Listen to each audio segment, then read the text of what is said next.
पहली बार कैकेयी को देखा होगा तो वो सौतेली माँ नजर आई जिसने वनवास किया, लेकिन राम ने और गहराई से दोबारा देखा होगा तो वो माँ नजर आई होगी जिसने उन्हें भरत जैसा भाई दिया। सवार धन्य वो एक लाल की माई जिस जननी ने है जना भरत सभाई। अगर हम किसी को क्षमा करना चाहें, माफ करना चाहें तो रीजन मिल जाएगा, वजह मिल जाएगी, कारण मिल जाएगा। इसीलिए मैं कहता हूं कि कोई अच्छा लगे तो उसे बार बार मत देखना, क्या पता कोई बुराई नजर आ जाए, और कोई बुरा लगे तो उसे बार बार देखना, क्या पता कोई अच्छा ही नजर आ जाए। और ऐसी कौन सी गलती है रिश्तों में जो खुले मन से माफ नहीं किया सकती?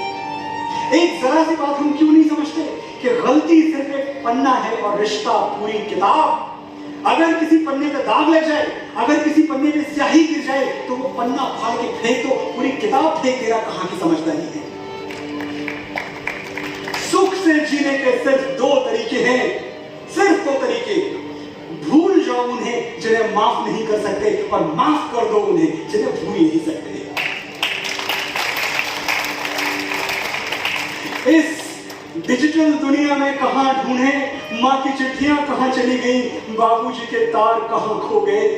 फेसबुक पर 4000 फ्रेंड्स हैं, पर जो एक आवाज पे दौड़े चले आते थे वो 4 यार कहां खो गए। रिश्तों की जायदाद वक्त ने हड़प ली और हम प्रॉपर्टी के पेपर संभाल के खुश हैं। दादी की स्टोरीज हमारे इंतजार में सो गई और हम इंस्टा पे स्टोरीज डाल के खुश हैं। 4x6 इंच की आपकी दुनिया नहीं हो सकती ये फोन जितनी। दुनिया बहुत बड़ी है, और जो आपका फोन आपको क्लेम करता है 20 मिलियन कलर्स, एक बार उस फोन स्क्रीन से बाहर झांकिए 200 मिलियन कलर्स आपको नजर आएंगे। लोगों के पास जाइए, लोगों को घर बुलाइए, अपने अपनों से मिलते रहिए, वरना कितना भी पेंट करवा लें घर की दीवारें बात नहीं करेगी। अगर हम रिश्तों के लिए वक्त नहीं निकाल पाते तो वक्त हमारे बीच से रिश्ता निकाल देता है, और ये बड़ा घाटे का सौदा है। बाकी सब सपने होते हैं, अपने तो अपने होते हैं। जो लॉकर में बंद नहीं होती वो भी दौलत है। ये जरा सी बात हम खुद को समझा नहीं पाए। मून और मार्स तक जा पहुंचे, लेकिन सगे भाई से मिलने दूसरे शहर तक जा नहीं पाए।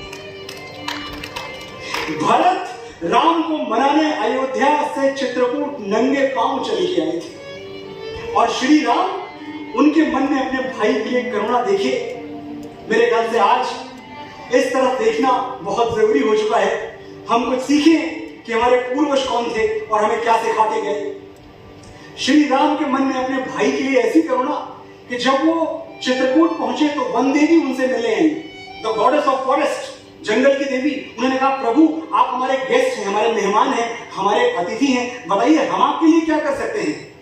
भगवान ने कहा, वन देवी मैं जिस रास्ते से आया हूं उस पे कांटे बहुत थे, अगर हो सके तो वो कांटे हटवा लो। वन देवी कहती है, प्रभु आप तो आ ही गए हैं, तो अब कांटे हटे ना हटे आपको इससे क्या फर्क पड़ता है। श्री राम ने कहा, मैं तो आ गया हूं, लेकिन भरत नहीं मानेगा, मेरे पीछे पीछे वो भी आएगा, कहीं कोई कांटा उसके पैर में न चुभ जाए। वन देवी फिर कहती है, प्रभु क्षमा करें, एक शंका उठ रही है मन में। भरत तो इतने बड़े राजा हैं, इतने प्रतापी हैं, क्या वो इतने कमजोर हैं कि एक कांटा चुभने से डरते हैं? राम ने कहा, नहीं नहीं, भरत तो शूरवीर है, वो तो सिंह से बाहें मिला के खेल सकता है, वो इंद्र का वज्र अपने सीने पे झेल सकता है। लेकिन अगर उसके पैरों में कोई कांटा चुभा तो वो ये सोच के रो देगा कि ये कांटा मेरे भैया राम को भी गड़ा होगा, और भरत को रोते हुए नहीं देख पाऊंगा। वन देवी समझ गई कि राम किसी की नहीं सुनेंगे। अगर मैंने इनकी बात नहीं मानी तो भरत के रास्ते का एक एक कांटा अपनी पलकों से चुनेंगे। माँ की पोएट्री आने वाली है। ये तो खैर भाई थे, भाई छोड़िए, पहले पड़ोसी भी घर के लोग हुआ करते थे, और आज एक ही घर में कई पड़ोसी हो गए हैं। आज हमारे घरों की दीवारें एक दूसरे को नहीं पहचानती, आज हमारे घरों के दरवाजे एक दूसरे से बात नहीं करते। आज हम बिल गेट्स और जो बाइडेन को तो पहचानते हैं, अपने पड़ोसी को नाम से नहीं जानते हैं। और सोच इतनी बदल गई है कि दादा पत्थर को भगवान मानते थे, हम भगवान को पत्थर मानते हैं। गुरु की जगह गूगल को दे दी, जो गूगल कहे वही सत्यम शिवम सुंदरम है। तभी तो आज हमारे पास जानकारी ज्यादा है और समझदारी कम है। समझदारी कम है, इसलिए जरा जरा सी बात पे घबरा जाते हैं। कुछ हमारे मन का नहीं हुआ तो हमसे बर्दाश्त नहीं होता, हमसे सहन नहीं होता, और हम ये भूल जाते हैं कि हमारी किसी शक्ति का कोई फायदा नहीं है अगर हमारे अंदर सहन शक्ति नहीं है। हमारे बुजुर्ग कहा करते थे, बड़ी पुरानी कहावत है कि बेटा अगर कुछ तुम्हारी मर्जी का हुआ तो अच्छा, और तुम्हारी मर्जी का ना हुआ तो और भी अच्छा। क्या पता ईश्वर की मर्जी का हो रहा हो, क्या पता तुम्हें कुछ बड़ा देने से पहले वो तुम्हारी परीक्षा ले रहा हो। कान लगा के बातें सुन ले, सूखे हुए दरख्तों की लेता है भगवान परीक्षा सबसे प्यारे भक्तों की। एक प्रश्न है गहरा जिसकी हरि को थाह लगानी है, तेरी श्रद्धा सोना है या बस सोने का पानी है। जो फूल धरे हर डाली पर, विश्वास तो रख उस माली पर। तेरे भाग में पत्थर है तो पत्थर भी खिल जाएगा, पता नहीं किस रूप में आके नारायण मिल जाएगा।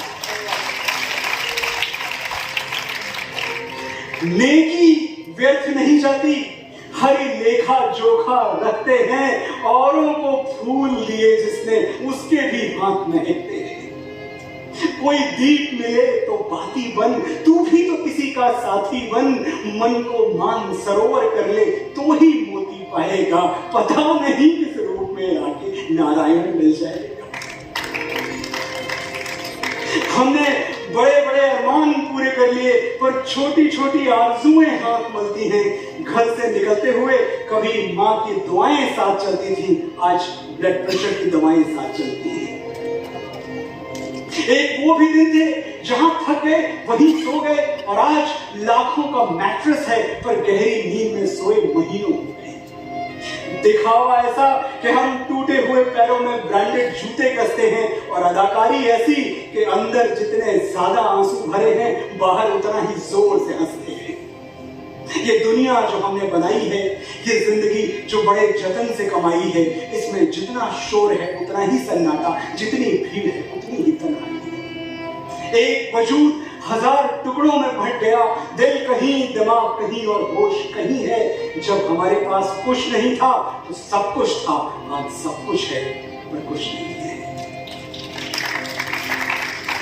मेरा मकसद आपको उदास करना नहीं है, लेकिन इंट्रोस्पेक्ट करवाना तो है। और जिंदगी की डाइकोटमी क्या है, होता क्या है जिंदगी में, बात बहुत देर से समझ में आती है। पर्दा जब गिरने का करीब आ जाता है तब जाके कुछ खेल समझ में आता है। फतेहपुर सीकरी अगर आप में से कोई गया हो, मैं गया हूं, वहां एक मिडिवल एरा का एक ब्रिज है। उस ब्रिज पे लिखा हुआ है, उस पुल पे लिखा हुआ है, the world is a bridge, just pass over it but build no houses upon it. Medieval era का लिखा हुआ ब्रिज। ये दुनिया एक पुल है, इससे गुजर जाओ। पुल गुजरने के लिए होते हैं, ठहरने के लिए नहीं होते। हमारे दुख तब शुरू होते हैं जब हम इस पुल पे घर बनाना चाहते हैं, हम इस पुल पे ठहरना चाहते हैं। हम भूल जाते हैं कि आज आग है, कल हम पानी हो जाएंगे, आखिर में सब लोग कहानी हो जाएंगे। ना मेरी आवाज हमेशा गूंजेगी, ना सुनने के लिए हमेशा तुम होगे। तिनका तिनका पड़ा मिलूंगा मैं भी कहीं, और कहीं पर रेशा रेशा तुम होगे। जैसे सूखे फूल दबे हों पन्नों में, गए दिनों की एक निशानी हो जाएंगे, आखिर में सब लोग कहानी हो जाएंगे।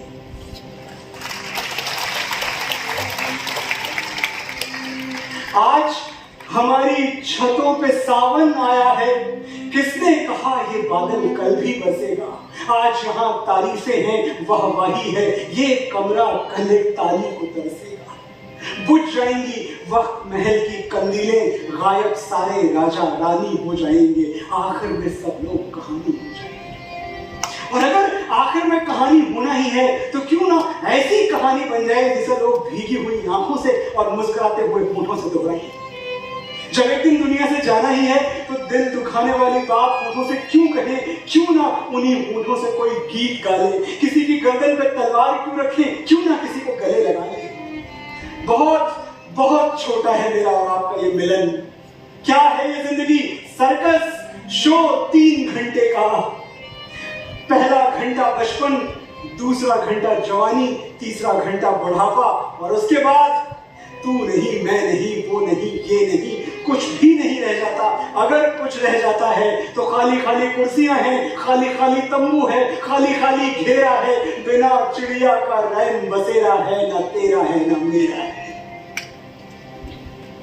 ये बिना चिड़िया का रैन बसेरा क्या होता है जानते हैं? अगर देखना चाहें तो कभी उस फौजी का घर देखिए जो बरसों अपने गांव वापस नहीं आया, जिसकी बिरहन, जिसकी नई नवेली दुल्हन गांव में डाकिया आ जाए तो उसे पकड़ के उसे चिट्ठियां लिखवाती है, खत लिखते समरिया के नाम बाबू, कोरे कागज पे लिखते सलाम बाबू, वो जान जाएंगे, पहचान जाएंगे कैसे होती है सुबह से शाम बाबू।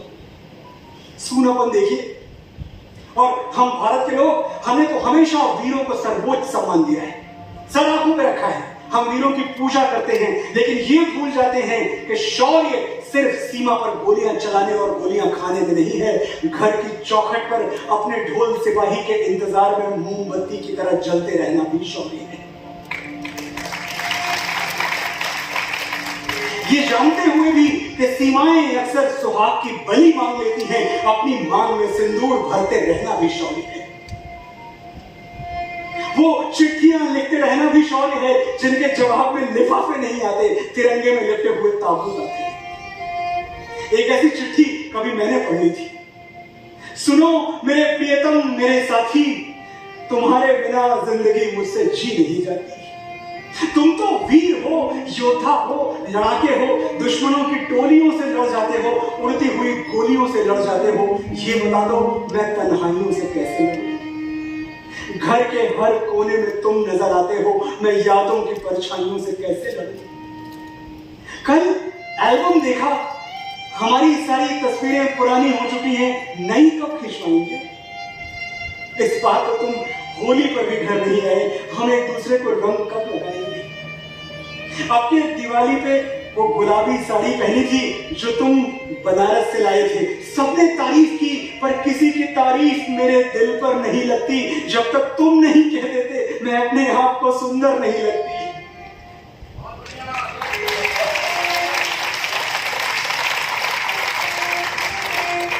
करवा चौथ भी ऐसे ही चला गया, सबकी छलनी में चांद जगमगाया, बस मेरा चांद घर नहीं आया। मेरा हाल क्या है जानते हो? बावली हो गई हूं। तुम बाड़मेर के रेगिस्तान में 50 डिग्री पर झुलस रहे हो, ये सोच के मैंने ठंडी हवाओं से दुश्मनी कर ली है।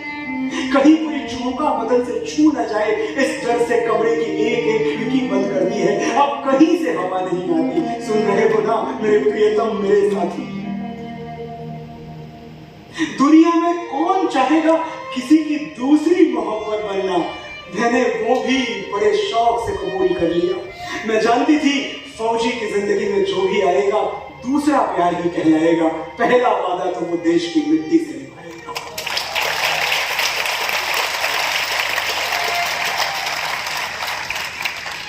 सुनो मेरे प्रियतम, मेरे साथी, अब और न सताओ।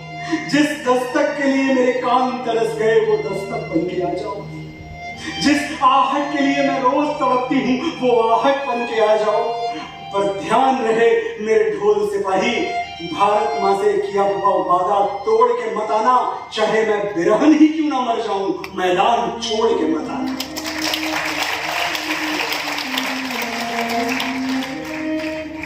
यही जज्बा था जिसने मेरी बहुत साधारण सी कलम से वो गीत लिखवा लिया, जिसे मैं बड़े गर्व से कहता हूँ कि इस देश का सिपाही जनगण मन और वंदे मातरम के बाद आज अपने होठों में सजाए हुए फिरता है। तेरी मिट्टी में मिल जाऊंगा, गुल बन के मैं खिल जाऊंगा, इतनी सी है दिल की आरज़ू। तेरी नदियों में बह जाऊंगा, तेरे खेतों में लहराऊंगा, इतनी सी है दिल की आरज़ू।